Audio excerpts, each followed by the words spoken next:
Hi everyone, welcome to Testped India. So in this session we will look into the elimination techniques in reading comprehension. Generally a test taker will encounter considerable difficulty in identifying the correct answer in two cases. The first case is when the options are too similar, and the second case is and more than one option seems to be inherently correct.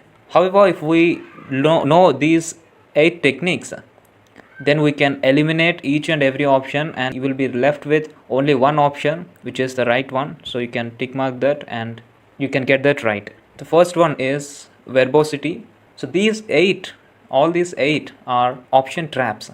So we must learn them whenever we are solving RCs. We must keep these in our mind. So verbosity. See, certain options are too verbose to be correct.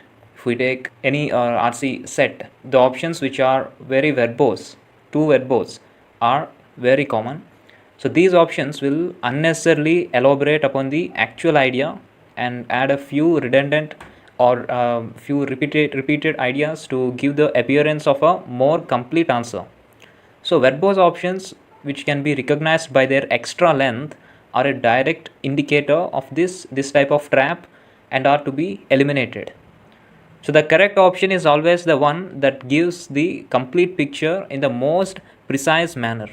So the next time when you see any option which is too verbose, that is which has got an extra length than the usual ones, just eliminate it. The second one is vagueness. So these kind of options use short sentences and impressive words to give the appearance of being apt. So they appear to be very true. However, these options end up being incomplete. These options end up being vague. So the best answer is not judged by its length. So never select an option which is vague, that is its implication, when its implication is not clear. So just eliminate these kind of options the moment you identify them. So the third one is contradiction. So these options are the easiest to eliminate. Why? Because they tend to contradict the passage. So either explicitly or implicitly they tend to contradict. If we want to detect an explicit or contradiction, just we can read the passage. We can do it just by reading the passage. Whereas the implicit contradictions are easier to discover, but they require a clear understanding of the passage.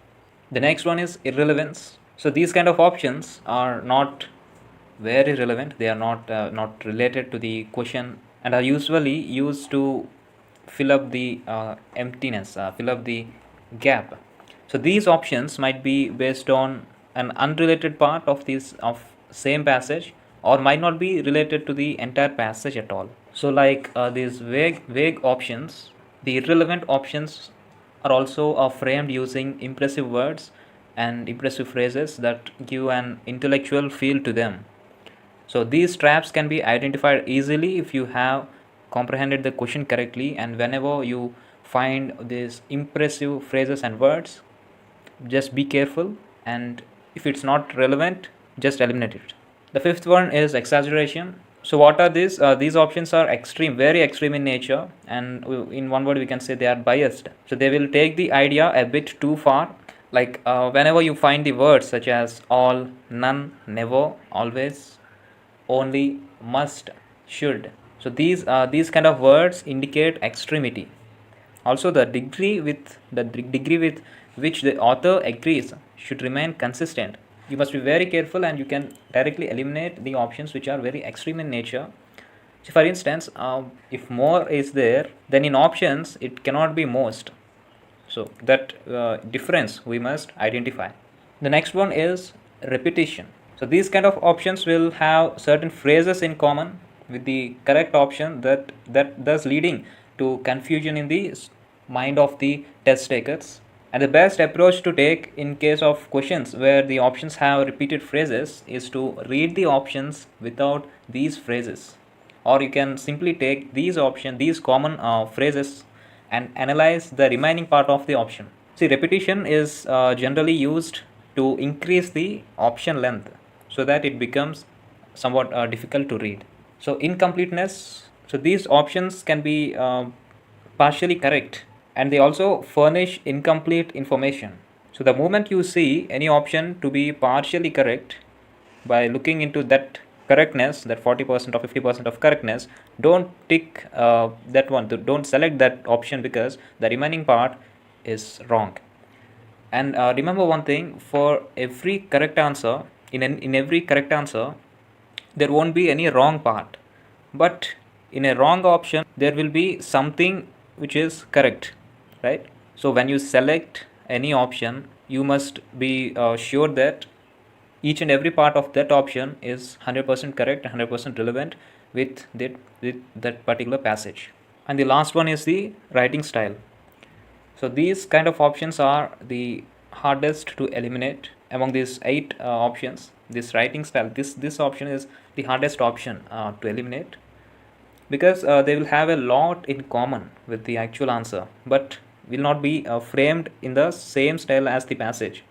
Generally, the correct option is synchronized with the passage in terms of style. So what do we do in these cases is, the options which are out of style fall short only on this one count. So these options are typical examples of the case where there are two correct answers, but one is more appropriate than the other. So eliminating these correct but inappropriate options requires a complete understanding of the way in which the author has presented his views in that particular RC. So you need to have some practice before you can attain proficiency at identifying them. So in the upcoming videos, what we do is we will delve into the main theme, like the types of questions, like the central idea, on the main theme, the point of view of the author, the attitude of the author, and all other remaining types, and then we move on to the styles and tones of the passage. So if you know these concepts, these techniques, you will it will definitely help in eliminating the wrong options and choosing the right ones, and it also helps in comprehending the passage. So at least read 2 articles from various sources like Aeon Essays, or the New York Times, or any other magazine, the Guardian or something like that. So that helps you in understanding the structure of the article, structure of the passages, and the connection between two passages. So thank you very much, and all the very best.